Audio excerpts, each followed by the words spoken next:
Masechet Kiddushin Daf Ayin Aleph, on va commencer par Ayin Amud Bet, un peu après le milieu de la page. Machriz Rav Yehuda Bepumbadita. Ada Veyonatan Avde. On a déjà appris que il y avait 10 Yohassin, 10 descendances, plutôt ascendances généalogiques, qui ont été avec Ezra Sofer en Eretz Israël. Et Ezra Sofer avait un objectif, c'était de filtrer la population juive qui vivait en Babylonie après les 70 ans de Galout Bavel, où il y a eu malheureusement toutes sortes de mélanges, des familles qui se sont mariées avec des femmes interdites, des hommes interdits. Automatiquement, ça a produit des enfants qui appartenaient à des catégories généalogiques. Ezra Sofer, avant de monter en Eretz Israël, il a fait un travail de filtrage, de tri. Et donc, il a pris avec lui tous les dossiers problématiques. Il n'a laissé la Babylonie qu'une fois purifiée, comme Solet Nekiya. Hachamim ont appelé ça de la farine pure, de la fleur de farine. Alors, la Gemara est rentrée dans le sujet de familles qui étaient psulim, parce qu'il y avait, par exemple, des avadim qui ont été avec la jeune fille, donc les enfants, quel est leur statut, mamzer, ou Eved, ou Israël. Donc, par rapport à cela, la Gemara nous avait raconté une histoire avec Rav Yehuda, qui lui avait déclaré qu'un certain monsieur était Eved Kenaani. Et ce pourquoi? C'est parce qu'il a osé manquer de respect à Rav Yehuda. Il a insulté son shaliach à la boucherie. Et plus tard, quand ils ont fait des vérifications, ils ont trouvé qu'en effet, c'était un Eved Kenaani. Car lui-même, il s'est glorifié d'appartenir à la descendance des Hashmonaïm. Or, nous le savons que les Hashmonaïm ont été décimés par un Eved Kenaani qui s'appelait Hordos, qui va devenir le roi Hérode. Mais lui, qu'est-ce qu'il était le roi Hérode? C'était le Eved Kenaani des Hashmonaïm. Donc cet homme-là, il a dit « Je suis descendant de Hashmonaïm ». Or, nous le savons que Hordos avait voulu se marier avec une jeune fille descendante des Hashmonaïm.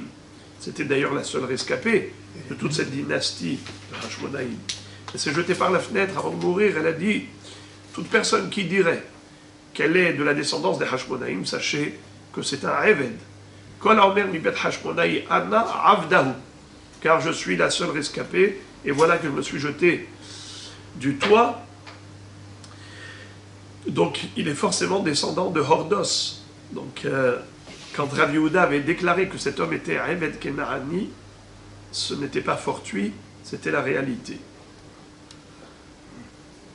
Rav Yehuda toujours, Machriz Rav Yehuda Bepumbadita, dans la ville de Pumbadita où il était Rosh Yeshiva, il va dire Ada Veyonatan Avde. Mr. Ada et Mr. Yonatan, ce sont des Avadim, Eved Kenaani. Yehuda Bar Papa Mamzera, il a déclaré qu'un certain monsieur qui s'appelait Yehuda Bar Papa, il a dit il est Mamzer. Et donc, une jeune fille juive ne peut pas épouser ni Ada, ni Yonatan, ni Yehuda Bar Papa. Celui-là, ces deux parce qu'ils sont Avadim, et celui-là parce qu'il est Mamzer. Bati Bar Tuvia, Beramut Roha Lo Shakil Gita de Heruta. Il y avait un monsieur qui s'appelait Bati Bar Tuvia. Rav Yehuda a dit celui-là c'est un Eved Kenaani. Mais il aurait pu devenir juif, devenir guerre, s'il avait accepté la libération, car son maître était prêt à lui donner un get herut, de lui remettre l'acte de libération, d'affranchissement. Mais par son orgueil, sa fierté, à ce monsieur qui s'appelait Bati Bar Tuvia, il n'a même pas daigné recevoir le get herut, parce qu'il ne se considérait pas Eved Kenaani. Mais il est bête, il aurait pu devenir juif. s'il avait juste accepté le Geta de Hiruta. Mais Beramut Roha, avec son orgueil, il n'a même pas accepté. Ça dépasse aussi l'orgueil. Mahriz Rava Bemahoza. Mahoza, c'est une ville où Rava était le Rav de la ville. Là-bas, il a été Mahriz. Il a déclaré, il a fait une déclaration, une proclamation, en disant, alors, je peux lire de deux façons les 5 mots suivants. Soit je peux lire Balai, Danaï, Talaï, Malaï, Zagaï. Soit je peux lire Balae, Danae, Talae, Malae, Zagae. What is it? Rachid dit, on ne sait pas si c'est le nom de certaines familles, la famille Balaï, la famille Zagaï, la famille Danaï, ou bien peut-être que ce sont des villes, des villages. Et alors dans ce cas-là, il faut lire Balae, c'est-à-dire les habitants de Bala, les habitants de Dana, de Tala, de Mala, de Zaga. Alors on les appelle Balae, Danae. Vous avez compris? Comme par exemple, Paris, Parisien, Marseille, Marseillais, Lyon, Lyonnais. D'accord? Alors, on lirait avec « et ». Mais si on dit que c'est des noms de famille, alors on dirait Zagaï. Bon. Ok. Kula les psoul. Toutes ces familles-là sont des familles de psoulim. Assour se marie avec eux. Soit des mamzerim, soit des rabadim. Soit voire même peut-être des goïm. Amar Abiuda, Govai, Givronae. Vous voyez là-bas les gens là de Govai? Vous savez c'est qui c'est ce village-là? À l'origine c'était des Givronim.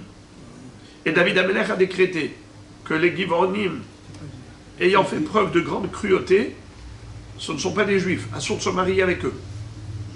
Car les juifs, ils sont Rahmanim, Baïchanim, comme les Hazadim. Ils sont généreux, ils sont bienveillants, ils sont pleins de pitié. Ceux-là, ils sont cruels. Laisse tomber. Alors, le mot Govae, c'est une déformation du mot Givronim. Givone, Govae. Ou bien, Dor Nunita, Dara Netinae. Vous savez que les Givronim portent un autre nom. Natin, Netinim, on l'a déjà dit, que Yehoshua bin Nun les a nommés comme bûcherons et puiseurs d'eau. Ces fameux Givronim qui se sont moqués de Yehoshua, ils se sont habillés avec des vêtements poussiéreux pour faire croire à Yehoshua qu'ils sont venus de loin et qui ne faisaient pas partie des peuples d'origine cananéenne, d'accord, pour éviter l'expulsion. Mais quand ils se sont fait attraper, alors il les a nommés Hodver Etzim Veshoave Maim. Eh bien, ceux-là, on les appelle Netinim, les Givronim. Alors, soit Givronim, soit Netinim. Alors, Govae, c'est Givronim, c'est de la racine du mot Givronim. Et Dornunita, c'est Dor Shel Netinim. Dor Shel Netinim. Donc, ce sont des Netinim avec lesquels on n'a pas le droit de se marier. Amar Rav Yosef. Haï bekouvé des Pumbadita, Kulam de Avde. Rav Yosef a dit que la fameuse banlieue de la ville de Pumbadita, Pumbadita c'était une grande ville où il y avait une yeshiva, eh bien, il y avait une banlieue qui s'appelait Bekouvé. Sache qu'à Bekouvé, les gens qui habitaient là-bas, ce sont des Avadim, Avet Kenani. Donc, assour de se marier avec eux. Amar Abuda Mar Shmuel, Arba Meot Abadim, V'amrela Arba Atalafim Abadim, Hayulo le Pashchou ben Imer, V'kulam nitme'u ba'keuna. V'chol Kohen sheyesh bo azut panim eno el hamehem. Shmuel nous révèle qu'il fut une époque, à l'époque de Yirmiya Navi, le prophète Jérémie. Il y avait un homme, un rachat, qui s'appelait Pashhur ben Imer, qui était contre le prophète Yirmiya. Ce Pashhur ben Imer, il avait des avadim. Eh bien, lui, comme il était très, très fort, dans le sens où il était imposant. Lui, il avait 400 avadim, et certains disent qu'il avait 4000 avadim, Kenaanim, et ils se sont mariés avec des filles de Kohanim. Parce qu'il avait dans la société une grande place, il a réussi à faire passer ses avadim pour des Kohanim. Mais en fait, c'est beaucoup plus simple que ça. Rashi explique que nous avons une halakha. C'est que le Eved Kenaani du Kohen a le droit de manger la terouma. On a déjà appris. Mais Kohen qui nefesh kinyan kaspo ou yochalbo. Donc, le Eved Kenaani du Kohen, c'est pas comme le Eved Ivri. Eved Ivri du Kohen n'a pas le droit de manger la terouma. Mais le Eved Kenaani du Kohen a le droit de manger la terouma. D'accord? Ils sont bien. Eh bien, comment? Alors, étant donné qu'ils mangeaient de la terouma, tous ces avadim, les 400 ou les 4000, alors finalement, eux-mêmes, ils se sont fait passer pour des Kohanim et ils se mariaient avec des filles d'Israël. Résultat des courses, d'après la halakha, il y a deux versions. Il y a ceux qui disent mamzerim, bravo, mais d'après la halakha, ils sont kshérim parce qu'on va d'après la mère. Mais si c'est une fille Shifha Kenaanit, si c'est une Shifha Kenaanit qui mangeait de la terouma, et elle s'est mariée avec un juif, l'enfant il est Hamet. Là on va d'après la mère. Donc on peut avoir des descendances de ces Ravadim là, qui étaient des vrais Ravadim. Amar Abaye Kulehu Niyatvam Beshura de Nehardea. Abaye va dire que toute cette descendance-là, ils habitaient au niveau de la muraille de la ville de Nehardea. Maintenant, j'ai sauté une ligne. Regardez la ligne essentielle. Quand il a dit Kulam nitme'u bakeuna, ils se sont tous mélangés à des Kohanim, sache que si tu vois des Kohanim qui sont effrontés, qui ont de la Azout Panim, sache que c'est leur descendance à ces Avadim Kenaanim. Parce que la Azout, Az Panim, la Gehinam, ou Bosh Panim, les Gana Eden. S'il a de la Azout Panim, c'est que ce n'est pas, il n'y a pas du sang de Kohen qui circule dans ses veines, c'est du sang de Avadim qui circule dans ses veines. Ça, c'est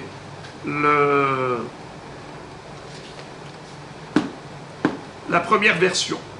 Mais, Upliga de Rabbi Azar, de Amar Rabbi Azar, Imreita Kohen be'azut metzach, al te'arher achara. Rabbi Azar dit, si jamais tu vois que le Kohen il a de la Azout, il ne faut pas croire que c'est un faux Kohen. C'est un vrai Kohen. Mais seulement, les Kohanim ils ont de l'audace. Les Kohanim, ils ont de l'ardeur. Les Kohanim, ils sont capables de se disputer facilement. Pourquoi? Parce qu'ils ont une énergie très positive. Si elle est mal canalisée, ça va dans la dispute. Comme il est écrit, Vera Mecha Kemerive Kohen. Qu'est-ce que ça veut dire, Vera Mecha Kemerive Kohen? Les Kohanim deviennent la référence à la dispute. C'est un pasuk dans Oshéa qui dit Ach ish al yarivel ve al yochach ish ve amecha kimrive Kohen. Ton peuple, c'est comme les Kohanim qui se disputent. Sous-entendu que les Kohanim, ils ont tendance à se disputer. Comme j'ai dit, Kohanim zrizim hem. En général, les Kohanim, ils sont zrizim, ils sont empressés, ils ont de l'énergie, ils sont dynamiques. Mais attention, si ce dynamisme n'est pas vraiment bien orienté, bien dirigé, canalisé, ça se traduit par la dispute. Amar Rabbi Avin, Barav Ada Amara. Rabbi Avin Barav Ada dit au nom de Rab, Kol anose isha she'ena hogenet lo. Tout celui qui se marie avec une femme qui n'est pas hogenet. Qu'est-ce que ça veut dire avec une femme qui ne lui convient pas? Il y a deux pirouchim. Soit une femme qui n'est pas d'origine cachère, mais lui il se marie avec elle par intérêt, soit parce que physiquement elle lui plaît, soit un intérêt financier ou autre. Ou bien, Hogenetlo, c'est celle qui est par exemple une fille de Hama Haaretz qui a eu une très mauvaise éducation. Et donc il le sait que quand il va se marier avec elle, à la maison il va y avoir une ambiance chilonite. Il va y avoir une ambiance anti-Torah. Les enfants qui vont naître vont grandir, pas dans une ambiance et éducation de Torah. Alors ça s'appelle Isha Sheina Hogenetlo. Il y a comme ça deux pirouchim. Mais le Pshat Pachout, c'est une femme qui lui est interdite. Kshe Kadosh Baruch Hu Mashrei Shechinato Me'id Al Kol HaShvatim Ven Me'id Alav. Quand viendra Kadosh Baruch Hu pour installer sa Shechina sur Israël, il va témoigner de toutes les tribus d'Israël. Mais il ne témoignera pas en faveur de cet homme, de sa descendance. Sheneema Shivteya Edut l'Israël. Et Matai avait Edut l'Israël, Bisman Shashevatim Shivteya. Quand est-ce qu'Akadosh Baruch Hu il va être Me'id sur ces familles-là? Quand ce sont ces familles, quand ces familles sont des familles d'Akadosh Baruch Hu, Shivteya. Mais si c'est une femme qui n'est pas Haguna, alors Akadosh Baruch Hu ne va pas être Mashrei Shechinato sur cette famille, ne va pas être Me'id aleh. Aïe aïe aïe aïe, Amarabi Hanina, Amarabi Hama Barbi Hanina. Kadosh Baruch Hu Mashrei Shechinato, quand Dieu va faire résider sa Shechina, sa présence au sein d'Israël, en Mashrei, et là, Mishpachot Meyuchasot, chez Israël, il ne fera régner sa Shechina que sur des familles qui appartiennent à une généalogie qui est claire, où il n'y a pas eu de mélange de femmes interdites ou d'hommes interdits. Shenemar, comme il est dit, Ba'etaï Neum Hashem, Ehyel Elohim lechol mishpechot Israël. Le jour viendra et je serai le Dieu pour toutes les familles d'Israël. L'école Israël lo neemar, et là l'école mishpechot. Il n'est pas dit je serai le Dieu de tout Israël. Il est écrit dans la névoie de Jérémie,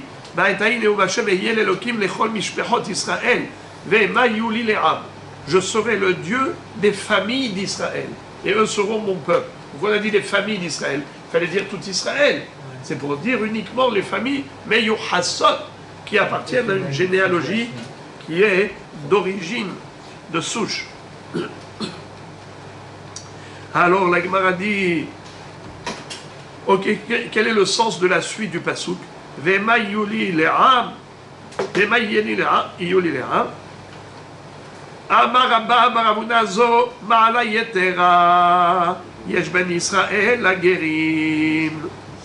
Bien que les guérim sont des juifs à part entière, parce qu'ils ont intégré le Ham Israël, malgré tout, il reste quand même une supériorité pour le Ham Israël d'origine par rapport au Guérim. Pourquoi?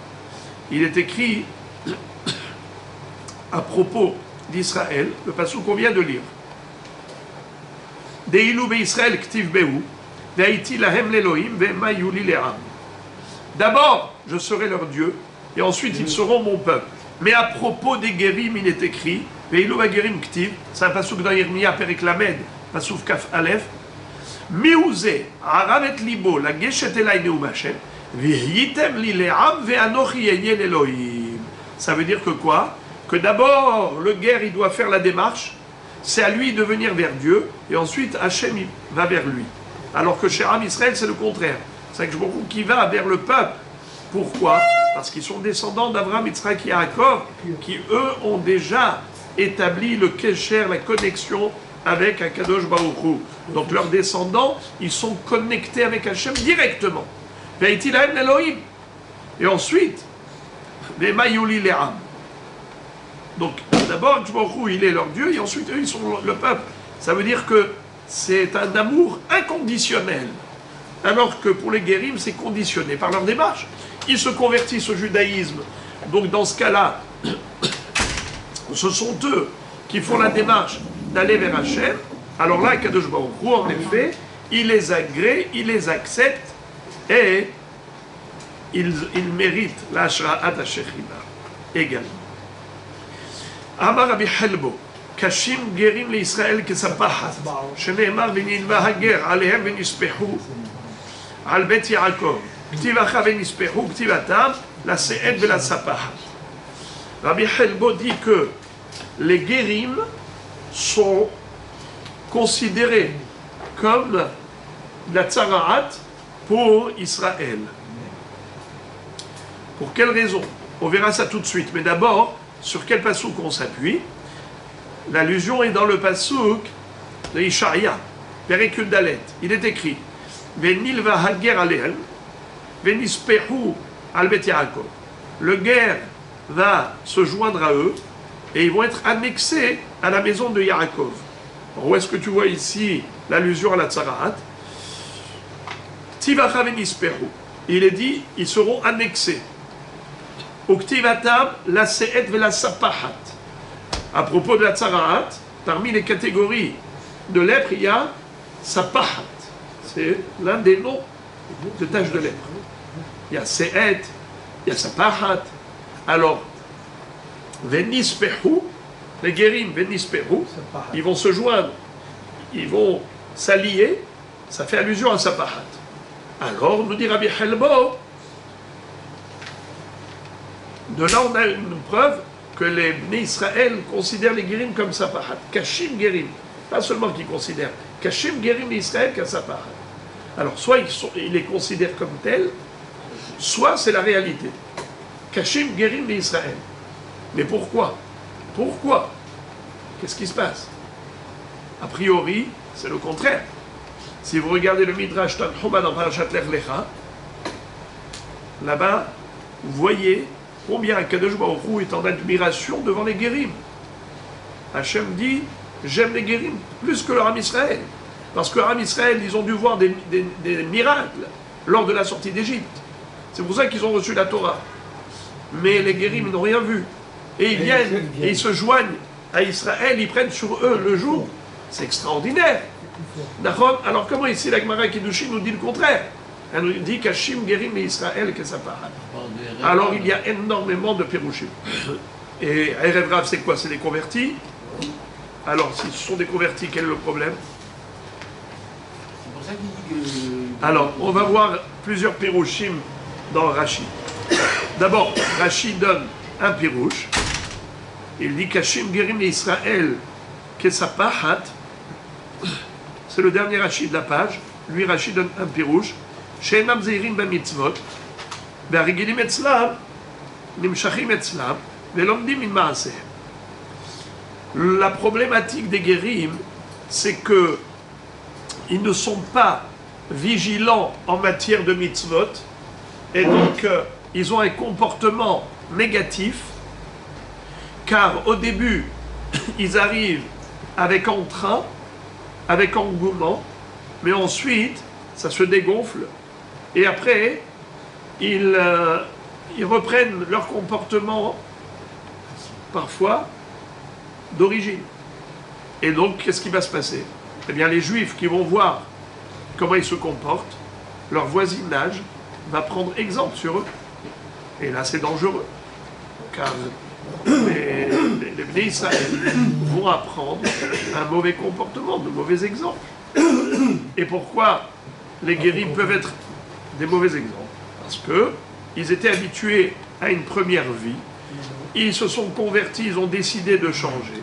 Mais après le premier moment d'éclat et d'engouement, il pourrait y avoir ensuite un retour à la case départ au niveau comportemental. Comme on dit, chasse la nature, elle revient au galop. Donc ça, c'est le Pérouche de Rashi. Mais Tosfot va nous citer plusieurs Pérouchim. Je vais commencer par le dernier. parce que c'est ce qui nous permet de comprendre la Gemara. Qu'est-ce qu'on avait dit précédemment? Que la Shekhinah, quand Akadosh Baruch Hu va faire régner sa Shekhinah au sein d'Israël, il va résider principalement au sein de familles où il n'y a pas eu de mélange de mariage interdit, avec des mariages interdits. C'est pour ça que c'est écrit Mishpechot Israël.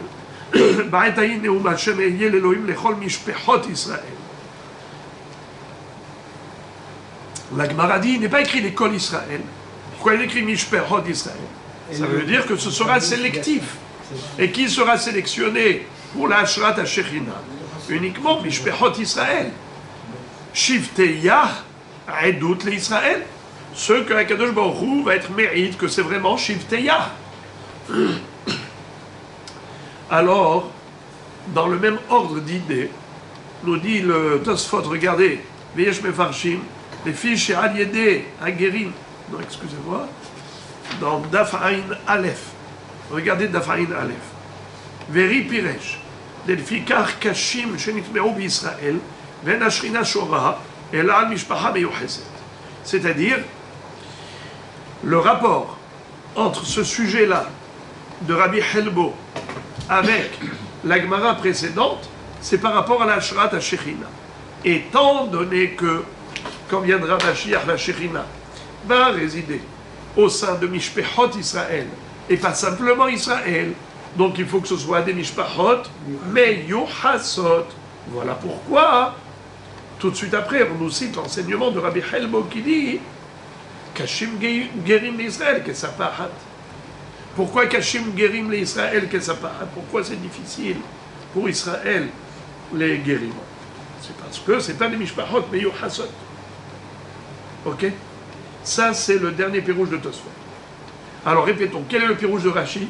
C'est parce que les Gerim, parfois, ils reviennent à leur état d'esprit d'origine, et donc leur comportement est négatif, et ça devient des mauvais exemples pour l'environnement. C'est une raison, selon Rashi, pourquoi Kashim Gerim Israël que ça parle. Selon Tosfot, dernier pirouge, c'est parce que la Shekhinah, on a dit juste précédemment qu'elle ne réside qu'au sein de familles Meyuchasot, eh bien, les Gerim, c'est pas Meyuchas. Ok. Et maintenant, regardez combien de Pirushim Tosfot va citer, et certains d'entre eux, il va réfuter. Je vous fais lire Daf Ain, regardez en haut à droite. Kashim Gerim. D'abord, il cite Rashi. Puis là, je vais contraster les fichiers Nabekim et Mitzvot Mevim pour Anout. Ve'od, Shemelamdim et Israël Mimaasehem.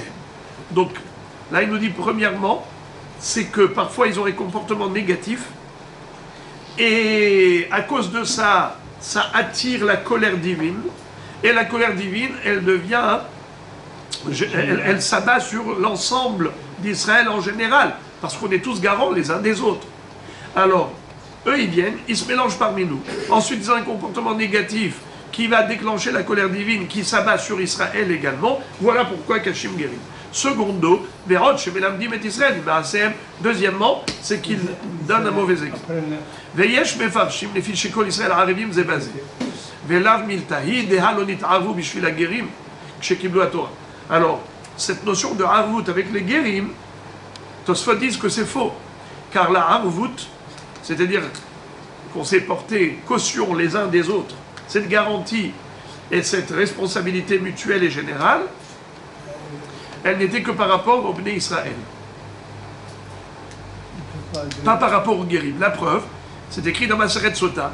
Nimtza le kol echad miYisraël sheshmeot elef u'shloshet alafim v'takan britot shekulam nit'arvu ze baze alma lo nit'arvu min hagerim she'arbe erev rav ala itam. Nous voyons que le Bérite ne concernait que les 600 000, les 603 000 et ainsi de suite. Et quelques Takan et 550. 603 550. Et ça veut dire que quoi? Qu'on a parlé de la harvout, de la responsabilité mutuelle, que par rapport aux 603 550, et pas par rapport au guérim du Erev Rav. Veyesh mefarshim. Des kashim guérim Israël que ça parat et fiché izir ak jborou alem et kavdalet mekomot shelo leonot otam. Autre explication. Pourquoi Kashem Gerim Israël Kesapahat, c'est parce que Dieu nous a demandé, dans 24 endroits de la Torah, d'avoir un respect. Et il y a ceux qui disent c'est pas 24, c'est 36. Il y a ceux qui disent 46. Il y a donc ceux qui disent que même la Torah nous demande dans 36 endroits de respecter le guerre, d'honorer le guerre, d'aimer le guerre. Ahavtem et guerre, qui guérit Israël. Vous étiez étranger en Égypte, alors aimez l'étranger. Alors cette mitzvah d'aimer le guerre et de faire très attention de ne pas le blesser, ne pas l'humilier, veguer l'autonou, ne pas lui causer un préjudice quelconque, ni physique, ni moral, ni financier, ni quoi que ce soit. Faire très attention, c'est très dur parce que il est sensible, donc vulnérable, très vite. Il se vexe, la moindre allusion, et ça peut lui faire mal. Et donc automatiquement, ça nous met en tort. Alors c'est pour cela que Kashim Gerim Israël Kesapahat, dans le sens que c'est pas que on a du mal à les supporter, Hasve Shalom. C'est que dans la réalité, Kashim, pourquoi? Parce que étant donné que ce n'est pas évident de les honorer, ils se vexent très vite, sont susceptibles, et donc on pourrait facilement les blesser, ce qui peut déclencher envers Israël la colère d'Akadosh Baruch Hu. D'accord? Veyesh mefarshim lefi al gerim Israël begalout. Et il y a ceux qui disent que pourquoi Kashim Gerim Israël? Parce qu'à cause d'eux, on est en galout. Quel rapport? Parce qu'il y a une Gemara qui dit dans Maseret Psachim Daf Pezayin Amud Bet, Mipnema Israël mefuzarim bechol ha'aratzot, yoter mishar ovdei koravim, kedei sheitosfu alem gerim. Car il est écrit que l'une des raisons pour lesquelles Hachem nous a envoyés en galoute, c'est pour aller récolter les belles âmes, des étincelles de lumière, qui sont les Neshamot des Guérim, qui ont été dispersés parmi les 70 nations. Et donc Israël a un devoir sacré d'aller récolter ces Nitzotzot à Kedusha, ces Neshamot Kedoshot, qui sont les âmes des Guérim. Alors quand ils ont chez eux la Torah, ils ont le peuple juif chez eux, donc c'est comme ça qu'ils peuvent se joindre au peuple juif. Donc qu'est-ce que fait Akadosh Baruch Hu? Il a parsemé Israël dans les 4 coins du monde. Comme il est écrit Uzra'ati Haliba Aretz, et la Gemara dit Adam Zorea Sea, Kedelik Tzor Sea. Est-ce qu'un homme il plante par exemple 100 kilos de blé pour récolter 100 kilos de blé? Pas du tout. S'il a semé 100 kilos de blé, c'est pour récolter 1000 tonnes. Ça veut dire que beaucoup plus. Donc Am Israël a été dispatché dans le monde pour ramener avec lui des guérim. Donc voilà pourquoi Kashim Gerim Israël, que ça part, c'est parce qu'à cause d'eux, on est en galoute.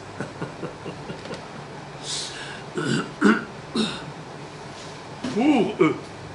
À cause d'eux. Pour eux, on est en galoute. Ok, Tosfot pose une question là-dessus. Encore. Maintenant, écoutez ça. Écoutez ça. Il y avait un Rav qui s'appelait Rabbi Avraham Hagel. Rabbi Avraham le convertit. Lui, comment il a expliqué cette Gemara? Trop beau. Ve'arav Rabbi Avraham Hagel, Piresh, les filles chez Hagerim, Bekiim bemitzvot, ou medagdekim bahem, kashim hem Israël, kesaparat, demitoch kar, Akadosh Baruch Hu mazkir avonotem shel Israël, kshe'en osim retzono. You understand? Justement parce que les guérim, ils sont très très minutieux dans l'accomplissement des mitzvot de la Torah. Étant donné qu'ils ont connu l'obscurité du goïsme et la lumière du judaïsme, alors maintenant quand ils épousent la Torah, c'est en âme et conscience, c'est avec profonde conviction de la véracité de la Torah. Alors, ils ne sont pas juifs parce qu'ils l'étaient, mais parce qu'ils le sont devenus par choix arbitraire. Étant donné que par leur libre arbitre, ils ont décidé de devenir juifs, alors ils pratiquent la Torah et les mitzvot avec encore plus de vigilance et de manière encore plus méticuleuse que le juif d'origine. Ça crée un kitroug, ça déclenche une accusation contre Israël. Car là-haut dans le ciel, le Satan dit, Hachem, tu vois, lui, il vient de commencer, il a atteint un niveau supérieur à celui qui est là depuis toujours. Le juif de naissance, il n'est pas du niveau du guerre. Alors ça fait que le guerre, il déclenche un kitroug sur Israël. Voilà pourquoi Kashim Gerim Israël, que ça parade. Et ce Rabbi Abraham Aguer qui a donné ce pirouche, il donne une preuve de Eliyahu Navi, que la femme de la Tzorfite, qui avait accueilli Eliyahu Navi, qui lui a donné à manger et tout, pendant qu'il fuyait Ahav, son fils est mort. Quand il est mort, elle lui a dit, c'est à cause de toi. Quel rapport? Comment à cause de Eliyahu Navi, son fils est mort? C'est que tant qu'elle était seule, elle était considérée comme tzadéket. Maintenant qu'Eliyahu Navi est là, alors là il y a un vrai tzaddik. À côté d'Eliyahu, elle est considérée comme Risha. Donc tu as déclenché une accusation contre moi, Eliyahu. Car avant que tu viennes, j'étais considérée comme parfaite aux yeux d'Hachem. Maintenant, relativement à toi, ça y est, je suis défaillante, défectueuse. Alors tu as attiré sur moi une accusation. La même chose, le guerre il vient au sein d'Israël. Et par sa perfection de comportement, il cause une accusation d'Israël. Ça, c'est encore un pirouge que Tosfot cite. Et on voit que Rabbi Abraham Aguer, comme lui, il était tzaddik. Donc, il parle de la tzidkout des guéris. Et la fin, le dernier pirouge de Tosfot, c'est comme j'ai dit tout à l'heure, c'est que par rapport à la Shechina, qui est Shora, Rakal Mishpachot Miyuchasot Shebisraël. Dernière ligne de Aïn Amoudbet. Amar Rabbi Hama Bar Hanina, כשהקדוש ברוך הוא מטהר שבטים, שבטו של לוי מטהר תחילה. C'est-à-dire, quand Akadosh Baruch Hu viendra à l'époque du Mashiach et il va trier les familles pour sélectionner celles qui sont des familles d'origine sans aucun mélange qui n'est pas bon, eh bien, il va commencer par Shevet Lévi. Il commence par être métaher, par purifier le Shevet Lévi. Et Shifto Shalevi métaher Tehila. Shene'emar, comme il est écrit à propos de Eliyahu Navi, qui sera envoyé à la fin des temps. Il est écrit Beyashav Metzaref ou métaher Kesef. Vetihar et Bene Levi. Je répète, Beyashav Metzaref ou métaher Kesef. ותיאר את בני לוי וזיקק אותם כזהב וככסף והיו להשם מגישי מנחה בצדקה.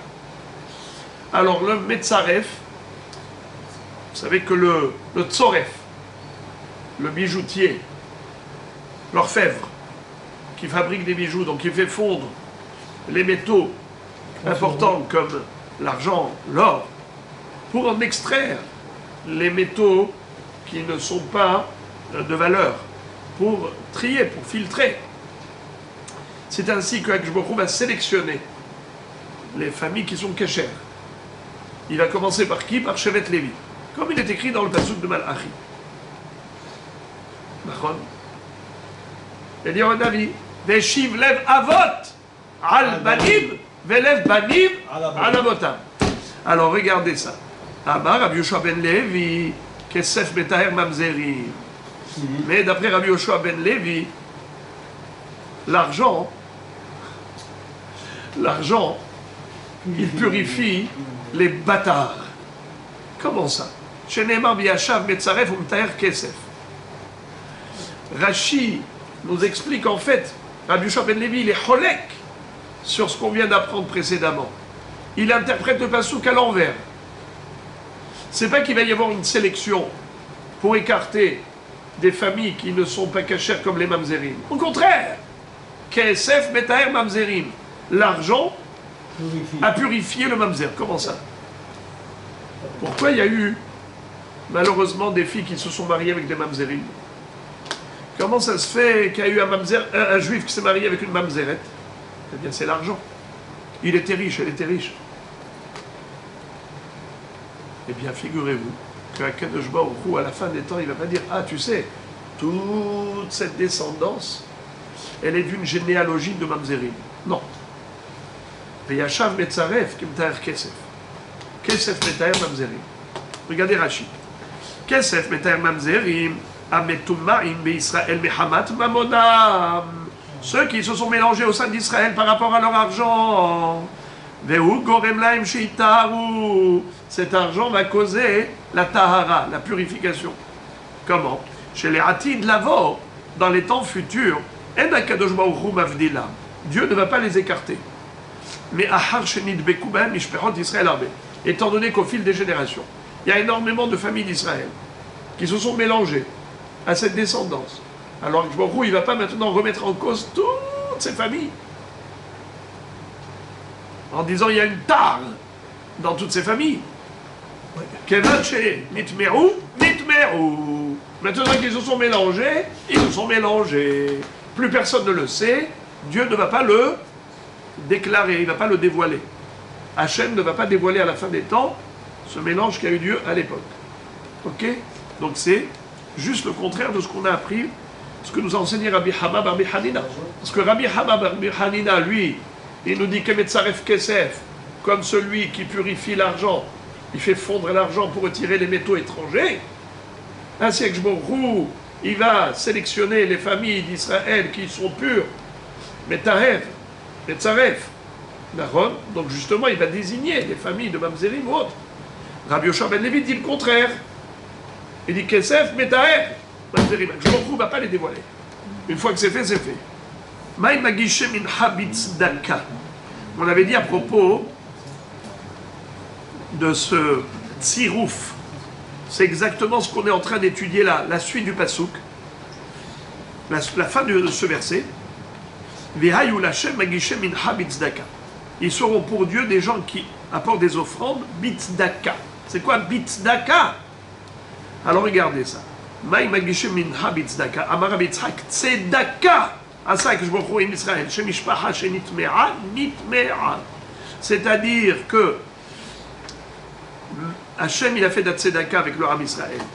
C'est qu'à partir du moment où il y a eu des mélanges de familles inaptes à l'intérieur de familles aptes, eh bien, Kadosh Baruch Hu va dire, maintenant que c'est fait, je ne vais pas revenir en arrière. Les familles qui se sont mélangées, elles sont mélangées. Les Kohanim qui sont Kohanim, ils vont rester Kohanim. Ah, mais peut-être que dans ces Kohanim, il y a des mélanges, méli-mélo, qui ne sont pas beaux. Dieu ne va pas ouvrir les dossiers. Dossier clos. Ça, c'est d'Atzedaka. On ne va pas ouvrir les dossiers. Hachem, il ne va pas dévoiler tout ce qui s'est passé au milieu de l'histoire. Des millénaires de Galout, il y a eu du méli-mélo, que beaucoup ne dévoile pas. Ça, c'est la tzedaka. Ils pourront même être Kohanim, Magishe Mincha, apporter des sacrifices, des holocaustes, au Beth Amikdash en tant que Kohen. Aïe aïe aïe Goufa, et maintenant nous revenons à ce qu'on avait étudié précédemment. Amar Rabbi Damar Shmuel Kol Haratzot, Isa l'Eret Israël, Veret Israël, Isa le Bavel. Vous vous rappelez qu'est-ce que ça veut dire Isa et qu'est-ce que ça veut dire Solet? Hein? On avait dit Isa, c'était comme la pâte, où on mélange l'eau et la farine et le son, ou bien comme Rachid dit, au nom d'un rave de Rome, Rabbi Moshe Miroma. Il dit Rachid, j'ai entendu, au nom de Rabbi Moshe de Rome, Shamati Isa kipsolet anavim shenishat mashke shelahem. C'est-à-dire que le mot Isa, c'est comme des résidus de raisins pressés. Lorsqu'on a écrasé les raisins et qu'on a extrait le jus, il ne reste plus que des résidus. Ce mélange-là comment on appelle ça, de tous les déchets des raisins, ça s'appelle Isa. Un mélange de pépins avec la peau du raisin et ainsi de suite. Isa. Alors il dit comme ça, on a trois niveaux. Bavel, Eretz Israël, Kol Haratzot. Alors il dit, qui est considéré comme Méli-Mélo, Balagan, la pagaille au niveau des familles? Eh bien, tous les pays par rapport à Eretz Israël. Kol Haratzot, Isa, les Eretz Israël. Eretz Israël, Isa les Bavel. C'est-à-dire, que la Babylonie, c'est du produit pur, comme on avait dit, de la fleur de farine, comme si on a tamisé. C'est qui avait fait le travail? Ezra Sofer, c'est lui qui avait trié, sélectionné les familles problématiques pour les emmener avec lui en Eretz Israël. Et quand il a laissé la Babylonie, il a laissé Kesolet Nekia, comme la farine pure, bien tamisée. Alors, Aouda, on a Kola Aratzot, Eretz Israël, la Babylonie. Je monte de bas en haut. Kola Aratzot, sont Issa par rapport à Eretz Israël. Eretz Israël est considéré Issa par rapport à la Babylonie. Bime Rabbi, Bikshu La'asot Bavel, Issa le Eretz Israël. À l'époque de Rabbi, il y avait des Chachamim là-bas qui ont voulu dire que ça y est, maintenant, le moment est arrivé de renverser la vapeur. Et de dire le contraire. C'est pas Eretz Israël qui est Issa le Bavel, c'est le contraire. Bavel, Issa le Eretz Israël. Eretz Israël, c'est du produit pur, tandis que les familles qui viennent de Bavel, c'est là où il faut sélectionner, il faut vérifier, il faut clarifier, il faut ouvrir les dossiers, il faut faire des recherches. Là-bas, il y a des mélanges. Là-bas, c'est Issa.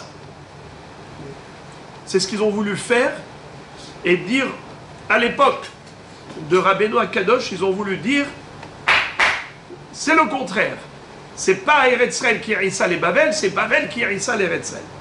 Alors, il leur a dit, Amar Lahem, Kotzim atem mesimili ben enai.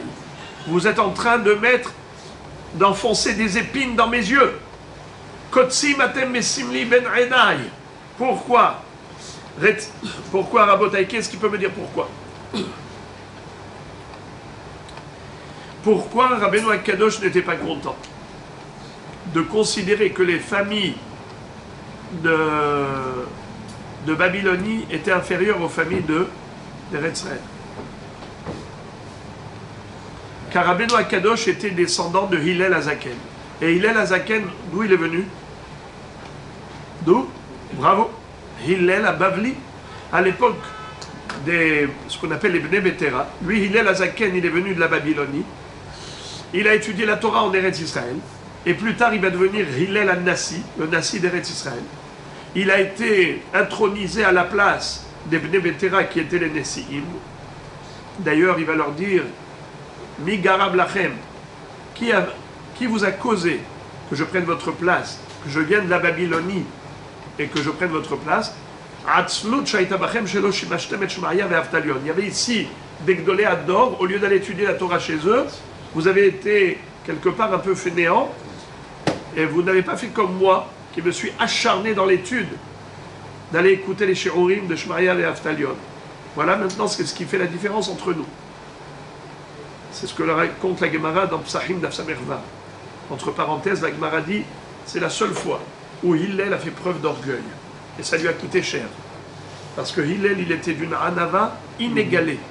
C'était le symbole même de l'humilité. Pour une fois qu'il a dit une parole d'orgueil, eh bien, je lui a fait oublier la halakha. Ils lui ont posé la question, les Bnei Betera, que faire lorsque la veille de Pessah tombe Shabbat? On sait que on a le droit de faire le Korban Pessah, même pendant Shabbat. Mais que faire avec le couteau? Comment le transporter? Est-ce qu'on a le droit de transporter le couteau dans la rue? Il n'y a pas d'aérouf? Comment faire? On ne peut pas. Il est planté dans la laine du mouton. Mais il avait oublié ça. Alors il leur a dit, Hannach lahem li Israël imlo neviim hem, bne neviim hem. Et quand il a vu que tout le monde a planté son couteau dans la laine du mouton pour l'agneau pascal, il s'est rappelé. Il leur a dit, bravo, c'est exactement ce que j'ai entendu de Shemaya et Aftalion. Bon, je ferme la parenthèse juste pour vous dire que Hillel était de Babylonie. Rabbeinu Akadosh, qui était descendant de Hillel Azaken, il a dit, mais qu'est-ce que vous êtes en train de dire là? Que les gens de Babel, c'est Issa, les Eretz Israël. Alors, et ça veut dire que ils sont inférieurs. Il faut vérifier les familles qui viennent de la Babylonie.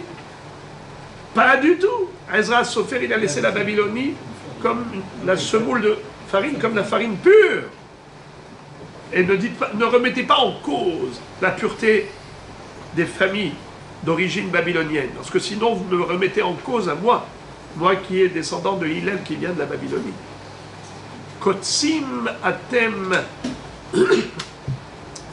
Kotsim atem esenim ben enai. Alors vous savez qu'est-ce qu'il a fait?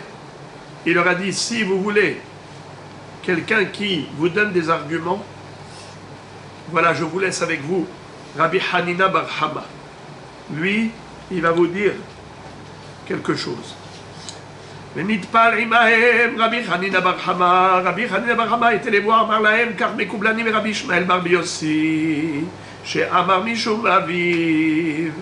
Moi j'ai entendu de Rabbi Ishmael bar Biossi qui a dit au nom de son père Rabbi Yossi, Kol haratzot Issa l'Eretz Israël ve'Eretz Israël Issa leBavel. Tous les pays sont considérés Issa par rapport à Eretz Israël. Eretz Israël est considéré Issa par rapport à la Babylonie. Donc les familles babyloniennes sont les plus pures. On n'a aucun doute. Ok. Bimé Rabbi Pinchas, Aouda, à l'époque de Rabbi Pinchas, Bikshu, La'asot Bavel, Issa l'Eretz Israël. Les Hachamim de cette époque, ils ont voulu à nouveau remettre en cause les familles babyloniennes par rapport aux familles d'Eretz Israël. Alors, Amar Lahem, Rabbi Pinchas a dit, il a dit à ses esclaves, regardez ce qu'il a dit à ses esclaves, à ses hommes de service. Lui, quand il était au Beth Midrash, il a dit à ses esclaves, Kshani omer shne dvarim bebet midrash, taluni ba'arisa verutsu. Qu'est-ce que ça veut dire? Il leur a dit, regardez, lui, comme il était vieux, il ne marchait pas. Il était transporté par ses avadim. D'accord? Sur une chaise, sur un siège. Il leur a dit, écoutez, moi je vais donner un shi'ur. Je vais donner une première halakha. Dès que je vais prononcer la deuxième halakha, n'attendez pas une seconde. Vous me prenez, vous courez, vous me sortez du Beth Midrash, ne me laissez pas avec eux. Ils vont venir me poser des questions, je ne veux surtout pas qu'ils me posent des questions. Qu'est-ce qu'il a fait? Très malin. Ki'aïl, amar lahem en shchita le'of min haTorah. Il leur a dit une halakha qui les a choqués. C'est quoi? C'est qu'il leur a dit, sachez que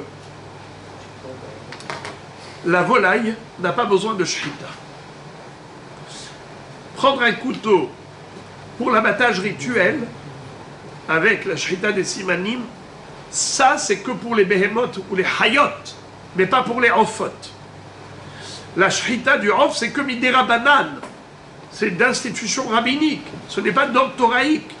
Parce que dans la Torah il est écrit les shafach et damo, c'est ce que la Gemara dans Maseret Hulin cite comme pasouk pour le man des Amar qui pense que en shrita les off mina Torah. Il y a un man des Amar qui dit que même le off c'est il faut shrita mina Torah, sinon c'est nevela. Mais il y a un man de Amar qui dit c'est pas mina Torah la shrita du off. Mina Torah, il suffit de verser le sang. Comment? Même avec des ciseaux, même avec n'importe quoi. C'est écrit Veshafach et Damo. C'est pas écrit Veshahat. Alors, quand il leur a dit ça, wow, il les a choqués. Eux, ils commencent à débattre de cette halakha, pendant que eux, ils sont tellement braqués sur cette halakha, il leur dit Adiyatve v'kamerayne amarleu kol haratzot Issa l'Eretz Israël ve'Eretz Israël Issa leBavel miyad netalou ba'arisa ve'ratzu. Il leur a donné la deuxième halakha, laquelle que tous les pays sont considérés Issa par rapport à Eretz Israël. Et Eretz Israël sont considérés Issa par rapport à la Babylonie. C'est ça. Eux, ils voulaient dire le contraire, que la Babylonie c'est Issa par rapport à Eretz Israël. Lui, il leur a dit maintenant, Eretz Israël est Issa par rapport à la Babylonie. Mais dès qu'il a dit ça, tout de suite, il s'est éclipsé du Beth Midrash, parce que ces Avadim, ils l'ont soulevé, ils se sont mis à courir. Ratsu ahara velo igu'u. Quand ils ont réagi, ils sont sortis de leur torpeur, et ils ont couru. Après, c'était déjà trop tard. Ils n'ont pas réussi à le rattraper. Alors, qu'est-ce qui s'est passé? les élèves ont dit, tu as vu qu'est-ce qu'a dit notre Rav, Rabbi Pinchas? Il a dit que en Eretz Israël, il y a des familles balagan. Il y a des familles où il y a des mélanges, méli-mélo de familles qui ne sont pas claires. Alors ils ont dit, viens, on va vérifier si c'est vrai ce qu'il dit. Et ils commencent à authentifier les familles, à les identifier. Et ils remontent en arrière. Alors là, Yashvu ou Batku, Hachegiru, les Sakana, ou Pirshu. Qu'est-ce que ça veut dire? Quand ils ont commencé à ouvrir des dossiers, ils ont commencé à aborder les dossiers épineux, c'est-à-dire des familles importantes d'Eretz Israël. Il a dit waouh, tu t'imagines qu'est-ce qui va se passer? Ils vont nous tuer. On va dire qu'il y a des mamzerim là-bas. On va dire qu'il y a des avadim là-bas. Ils vont nous tuer. C'est dangereux. Mishum Pikuach Nefesh, ils se sont arrêtés de faire des vérifications. Amar Rabbi Yohanan, Hechala biyadenui, aval ma ya'aseh, sharik dole ador nitme'u ba. Rabbi Yohanan dit, je jure au nom du Echal, du Bet Amikdash, que nous avons la possibilité de dévoiler des secrets de certaines familles et donc démontrer que ce sont des généalogies qui ne sont pas pures, car il y a eu des mélanges inaptes, inconvenables, incorrects. Avalma et mais je ne veux pas le faire. Sharek Dole Ador Nitmerouba. Car il y a des grands maîtres en Torah de la génération qui font partie de ces familles. Alors je ne veux pas les remettre en cause. Mais ça veut dire quoi? Je ne veux pas les remettre en cause parce qu'il y a des Bnei Torah, des Gdolei Torah dans ces familles. Mais la réalité, elle est ce qu'elle est. Savarla ki Rabbi Yitzhak, Damar Rabbi Yitzhak, Mishpacha shenitmea, nitmea. C'est-à-dire que Akadosh Baruch Hu lui-même ne va pas dévoiler à l'époque du Mashiach les généalogies qui sont inaptes. Ça veut dire que si Akadosh Baruch Hu lui-même ne va pas les dévoiler, alors lui, Rabbi Yohanan dit, moi aussi, je ne vais pas les dévoiler. Amar Abaye Afanana Metanina Mishpachat Bet Tserifa Haïta Be'aver Yarden Berichaka Ben Tzion Bizroa Od Acheret Haïta Bekerba Ben Tzion Bizroa Kegon Elu Eliyahu Ba Letame Ultaher Lerahek Ulkare. Qu'est-ce que ça veut dire? Il y avait un homme qui était sauvage, brutal, qui était très fort. Il s'appelait Ben Tzion. Ben Tzion, ce Ben Tzion là, qui était Gavra Alama, un homme fort et méchant, il faisait ce qu'il voulait. Il faisait ce qu'il veut. Et donc il a été Merachek, une bonne famille. Il les a proclamés comme étant inaptes au mariage avec des juifs, en disant que c'était mamzerim. Et ceux qui étaient des vrais mamzerim, il a dit qu'ils sont kasher, qu'ils sont aptes. Alors il a été merachek des krovim, il a été mekarev des rechokim. Je répète. Mishpahat Bet Tserifa Haïta Be'aver Yarden. Il y avait une famille qui s'appelait Bet Tserifa. Elle habitait l'autre rive du Jourdain. Et c'était une mishpaha qui était Keshera. Mais, comment il s'appelle, Ben Tzion, a déclaré cette famille comme étant une famille de psulim. Comme quoi ils ne sont pas Kesher. Od Acheret Haïta, Vekirva Ben Tzion Bizroa. Alors cela, Kegon Elu, cela, Eliyahu Ba Letame Ultaher Lerahek Ulkare. Eliyahu Navi, cela il va les dévoiler. Parce que tout le monde le sait. S'ils sont cachers ou pas cachers. C'est pas qu'il dévoile le poteau rose. Tout le monde le sait. Seulement, c'est Bekoah. Il agit avec la force. Eh bien, là, il y a un avis, va disqualifier ceux qui le méritent, il va qualifier ceux qui le méritent. Alors, comme dit Abaye, Kegon Elu de Yad'in, Aval Mishpacha Shenitmea Nitmea. Et c'est seulement ceux qui sont connus, comme Bet Tserifa, qui était connu. Et apparemment, même notre famille aussi était connue. Seulement la Gemara n'a pas voulu donner son nom pour ne pas faire du lachon hara. Tana od acheret הייתה שם ולא רצו חכמים לגלותה. אבל חכמים מוסרים אותו לבניהם ולתלמידיהם פעם אחת בשבוע ואמרי לה פעמיים בשבוע. Mais, malgré tout, pour ne pas se mélanger avec cette famille-là qui était psoulim, on transmettait tous les septennats. Il y a ceux qui disent même 2 fois tous les septennats, 1 fois tous les 3 ans et demi, en disant cette famille-là, mamzelim, il ne faut pas se marier avec eux, ils sont mamzelim. Alors, pour ne pas se marier avec eux, mais ça se disait juste dans ce but-là. D'ailleurs, d'où on apprend que ne faut pas dévoiler Stam. Ça veut dire que, comme on a dit, Mishpaha shenitmea nitmea. Amar Rav Nachman bar Yitzchak mistabra keman de'amar pa'am echad beshavua kedetania hareni nazir im lo agale mishpachot yeh nazir velo yegale mishpachot. Quelqu'un qui a dit, si je ne dévoile pas l'identité des familles, eh bien que je devienne nazir. Normalement, être nazir, c'est pas bien, c'est écrit dans la Gemara. Le nazir, il s'appelle Choté. Comme il est écrit, il doit porter korban hatat. Donc il y a un aspect négatif dans la naziroute. Mieux vaut qu'il soit nazir et qu'il ne révèle pas l'identité des familles négatives qui se sont mélangées. Pourquoi? Parce que Mishpaha shenitmea nitmea. Donc même s'il y a lieu, par rapport à des familles qui sont connues, il y a lieu de le dévoiler, mais il ne faut pas le répéter tout le temps, 1 fois par septennat. Par Beshavua. C'est quoi Shavua? C'est pas 7 jours, c'est 7 ans. Marab Yohanan. Shem ben arba otiyot, hachamim osrim, oto le talmidehem. Par Mahab Beshavua, ve'amrela par Maim Beshavua. C'est-à-dire,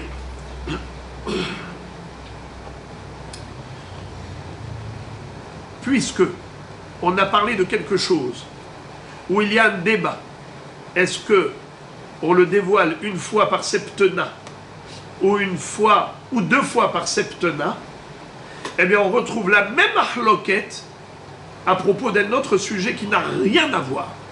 C'est le sujet du nom d'Hachem. Alors il y a plusieurs noms d'Akadosh Baruch Hu. Il y a le nom, ce qu'on appelle le tétragramme. Le nom d'Akadosh Baruch Hu qui est Yud Ke Vav Ke. N'est-ce pas?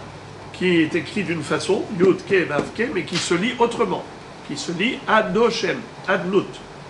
On ne lit pas comme c'est écrit, n'est-ce pas? Et il y a un nom d'Akadosh Baruch Hu qui est composé de 12 lettres. Il y a un nom d'Akadosh Baruch Hu qui est composé de 42 lettres. Il y a un nom d'Akadosh Baruch Hu qui est composé de 72 lettres. Alors la Gemara nous dit maintenant, on ne va pas parler de 72 lettres, on va parler que de 4, 12 et 42. Alors regardez. Amar Abba bar Hanan Rabbi Yohanan. Rabbi Yohanan nous enseigne Shem ben Arba Otiyot, le nom constitué de 4 lettres, le tétragramme. Alors, ce Shem Ameforash, il se lit d'une façon et il s'écrit d'une autre façon, mais son pirouche, le pirouche de l'écriture, le pirouche de la lecture, ça se transmet à ses élèves 1 fois tous les septennats, ou certains disent 2 fois tous les septennats. Pa'am ou Pa'amaim Beshavua. Qu'est-ce qu'il y a à dévoiler? Alors déjà, il faut savoir que c'est ce nom d'Akadosh Baruch Hu que dans le Beth Amikdash, on prononçait comme il est écrit. Nous, on n'a pas le droit. Nous, on dit Adnut, Baruch Ata Ado, et on ne dit pas Yud Ke Vav Ke. Mais dans le Beth Amikdash, on disait Mamash, le nom d'Akadosh Baruch Hu, tel quel. Au moment de Birkat Kohanim, les Kohanim, ils le prononçaient comme il est écrit. Comme il est écrit. Yevarechecha Hashem ve'ishmerecha. Il ne disait pas comme aujourd'hui on dit dans la synagogue. Le Kohen il dit Yevarechecha Adoshem ve'ishmerecha. Eux ils disaient mamash comme l'écriture dans le Beth Amikdash. אמר רב נחמן בר יצחק מסתברא כמאן דאמר פעם אחת בשבוע דכתיב זה שמי לעולם לעלם כתיב. Qu'est-ce que ça veut dire?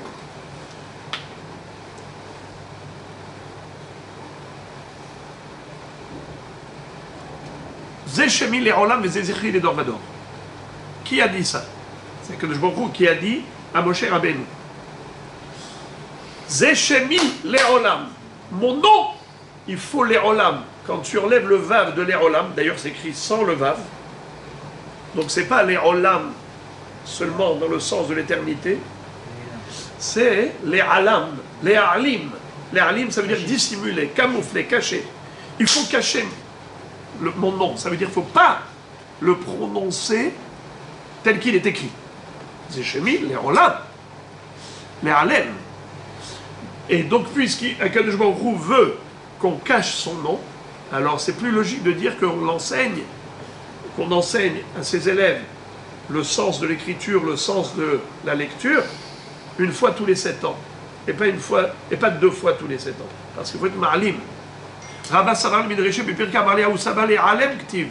Un jour, Rava, il a voulu expliquer en public le nom d'Akadosh Baruch Hu, le tétragramme. Il y a eu un zaken qui est venu lui dire faut pas en public, faire la dracha sur le nom d'Hachem. Zéchemi le'olam, le'alem, le'alim, il faut dissimuler, il faut le cacher. Faut pas faire la dracha du nom d'Hachem en public.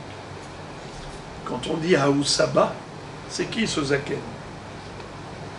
Tosfot nous révèle que le sabbat, c'est Eliyahu Navi. Eliyahu Navi est venu dire à Rava en public. Rabbi Avina Rami. Rabbi Avina pose une contradiction apparente entre 2 versets.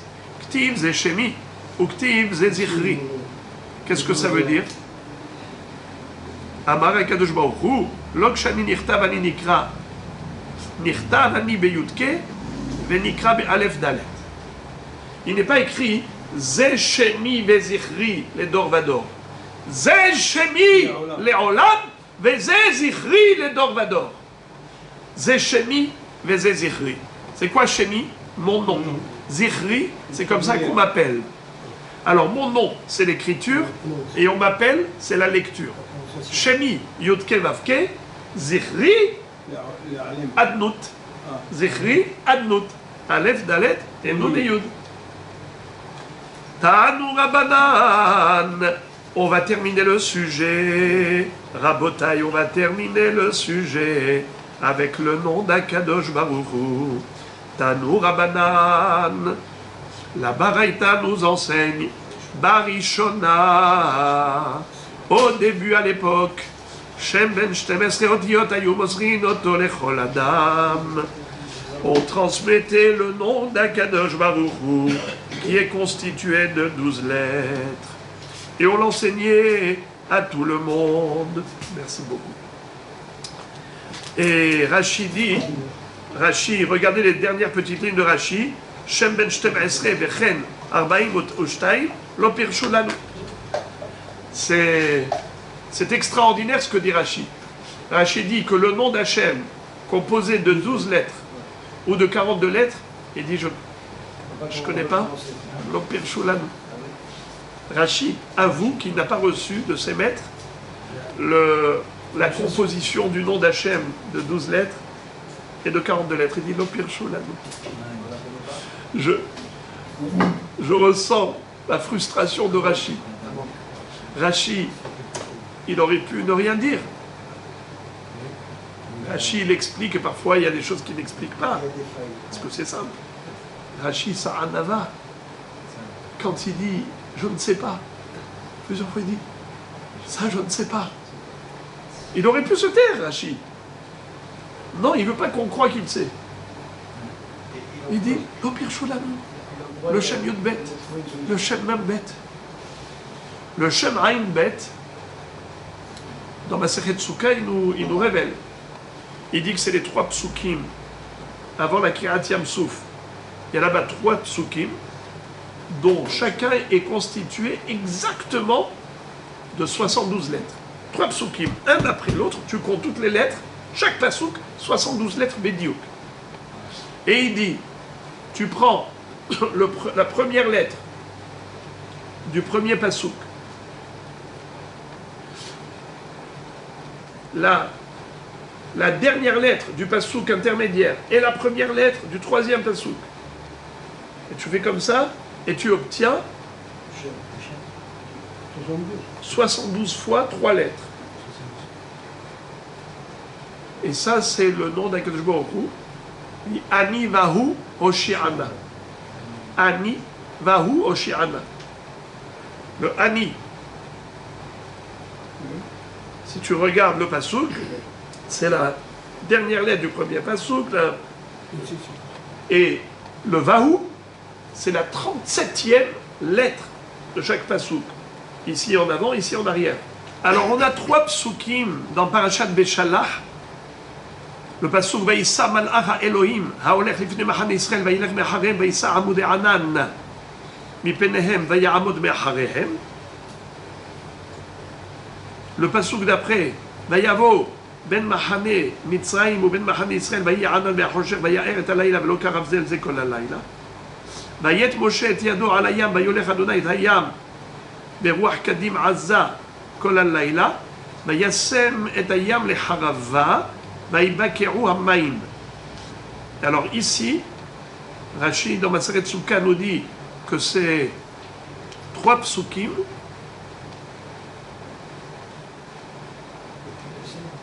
sont constitués de 72 lettres. C'est uniquement ça. C'est que, non, justement, je dis que les 72 lettres, oui. Alors, je vous lis. Ani vahu Oshi'ana, Rachid dit, Begmataria Anna Hashem. Ve'od, Mishiv'im Ushtaim Shemot. 72 noms. Hem Anekuvim Beshalosh Mikrot Asmurim Parashat Vayi Beshalach. Vayissa, Vayavo, Vayet. Ushloshtam Bene Shiv'im Ushtaim Otiyot. Chaque pasouk, il est composé de 72 lettres. Umehem Shem HaMeforash. Od Rishona Shel Pasuk Rishon. Ve'acharona Shel Emtsai. Verishona shel Aharon, chen beze aseder, kulan, Hashem Arishon, Vahu, c'est le Vav de Vaïssa, le He de Kol Halayla et le Vav de Vayet. Donc la première lettre, le Vahu, c'est la première lettre de Vaïssa, le He, c'est la dernière lettre du deuxième pasouk de Vayet. Oh, excusez-moi. Hashem Arishon Vahu, c'est le Vav de Vaïssa. Le He de Kol Halayla, excusez-moi, c'est la dernière lettre du deuxième pasouk. Et le Vav de Vayet, Vayet qui est le troisième pasouk. Veshem Ashloshim Vesheva, et le 37e nom, c'est le Ani.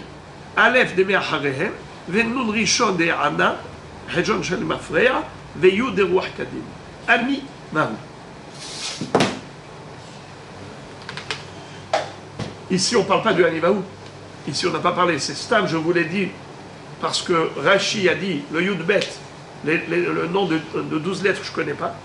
Le nom de 42 lettres, je ne sais pas. Mais 72 lettres, oui. Alors, regardez. Ici, on n'a pas parlé de 72.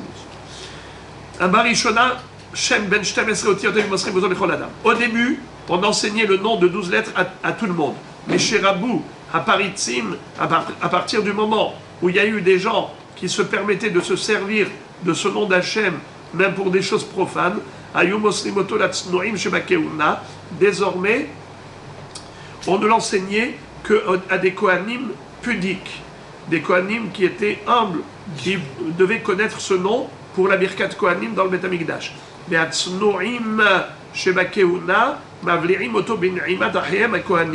C'est-à-dire,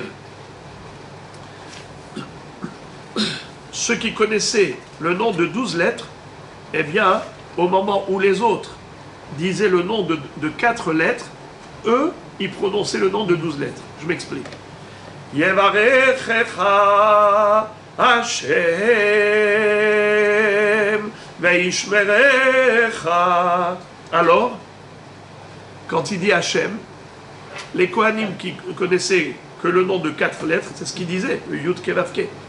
À ce moment-là, ceux qui connaissaient le nom de 12 lettres, ils en profitaient du chant des autres les Kohanim qui ne connaissaient pas.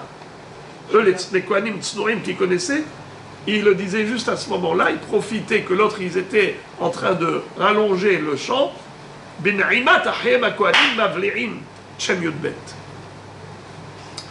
Et après ça, la Braïta raconte Tanya Amarabi Tarfon Parmahat Aliti Ahar Ahimi la Duchan. Mais il était osni et Kohen Gadol. Shabati Shivlia Shem Ben Imat Haba Kohanim. Rabbi Tarfon était Kohen. Il a dit un jour, je suis monté sur le Duchan pour faire Birkat Kohanim dans le Beth Amikdash et je me suis mis à côté de mon oncle, le frère de ma mère, qui était Kohen. Et j'ai entendu que le Kohen Gadol, il en profitait du chant des autres pour être Mavlial, le nom des 12 lettres. Pendant que les autres, ils disaient, ils prononçaient les 4 lettres, lui, le Kohen Gadol, prononçait le nom des 12 lettres. Amaruda Marab, Shem Ben Arbaim Ushtaim Otiyot, le nom de 42 lettres. En Mosrimoto, et la Lemish et Tzanoua, qu'à celui qui est, on ne le transmet qu'à celui qui est pudique, Anav, humble, et Romed Bechatsi Amav, qui a déjà au moins la moitié de sa vie qui est passée sans fauter, Veno Kohes, et c'est pas un coléreux, Veno Mishtaker, c'est pas un ivrogne, pas quelqu'un, un alcoolique, Veno Mahamid Almidotam, et c'est pas quelqu'un qui est rancunier, parce que s'il est rancunier, il risque de se servir de ce nom pour se venger des gens. Et tout celui qui connaît ce nom-là, ça veut dire qu'il connaît la profondeur de ce nom. Et à Zahirbo, il fait très attention de le prononcer que dans des conditions de très très très grand respect et uniquement quand il le faut. Nameshamro betahara, et il ne le prononce jamais s'il n'est pas pur. Ahour le marla venechmad le mata. Il est aimé là-haut dans le ciel et il est apprécié sur terre. Mais Matomutelet à la biriote, et les gens ont beaucoup de respect pour lui parce que il est Matomutelet à la biriote. Il impressionne les gens, Venochel Shne Olamim, et il méritera d'hériter les deux mondes, Haolam Hazeh et Haolam Haba. Alors, ces 42 lettres du nom divin, Vedibarta Bam, c'est quoi Bam? Bet Mem. Bet, c'est 2. Mem, c'est la valeur numérique de 40. 42. Comment Kadosh Baruch Hu a dit à Moshe Rabbeinu quand il lui a demandé, si les bénis Israël me demandent comment tu t'appelles Hachem, qu'est-ce que je leur dis? Il lui a dit, Ehye, Asher Ehye, Shelachani Alechem. Je serai celui qui sera, n'est-ce pas? Qui sera avec vous dans les autres galouillottes comme j'étais avec vous dans cette galoute. Ehye en valeur numérique, c'est combien? Aleph 1, He 5, Yud 10, et He 5. Avec combien en tout? 21. Ehye, Asher Ehye, 21 et 21 42. Combien de fois le nom d'Hachem figure dans les tefilines de la main? 21 fois. Combien de fois le nom d'Hachem figure dans les tefilines de la tête? 21 fois. 21, 21, 42. Quand on porte des tefilines chez le Roche, on a combien de tefilines sur soi? 2. Parce qu'on n'a pas le droit de mettre les tefilines chez le Roche sans mettre les tefilines chez Liad. Qu'est-ce qui est écrit à propos des tefilines chez le Roche? La Gemara dit, Veraou kol ramei haaretz ki shem Hashem nikra alecha v'yareu mimeka. Elu tefilin shemarosh. Si tu portes les tefilines de la tête, alors qu'est-ce qui va se passer? Toutes les nations du monde te craindront en voyant les tefilines chez le Roche. Pourquoi? Parce que quand tu mets les tefilines chez le Roche, tu as forcément les tefilines chez Liad. Ça fait combien de fois le nom d'Hachem sur toi? 42 fois. Puisque tu as 21 fois les tefilines chez Liad et 21 fois dans le tefilin chez le Roche. Quand tu as chez le Roche, tu as forcément chez Liad. Donc il y a 42 fois le nom d'Hachem sur toi. Qu'est-ce qu'on vient de dire pour celui qui connaît le nom d'Hachem de 42 lettres? Emato Mutelet à la Béria. Les gens ont peur de lui. Toutes les nations du monde te craindront parce que tu portais tes tefilines chez le Roche sur toi. Donc, le nom d'Akshbaruch de 42 lettres, et Rachidi, on ne le connaît pas, mais en tout cas, les 42 fois le nom d'Hachem fait allusion au nom d'Hachem de 42 lettres dans les tefilines.